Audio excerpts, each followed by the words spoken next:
Yan. Ito, nanggaling kami sa taas, sa bahay ni Inang. Sayang, hindi ko na-video. Mamaya bibideo ko pagbalik ko doon.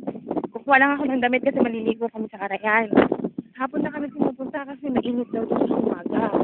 Yan. Ito na yung kalsada. Pupunta ko na dito.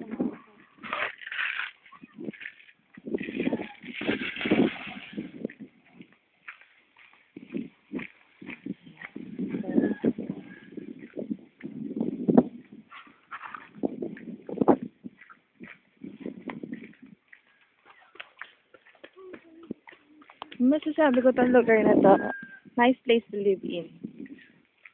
Kasi maganda siya, tahimik. Tahimik, sariwa yung hangin, madaming puno.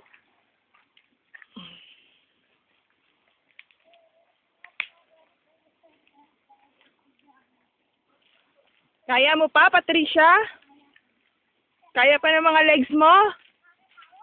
Hindi ka hinihingal? Good.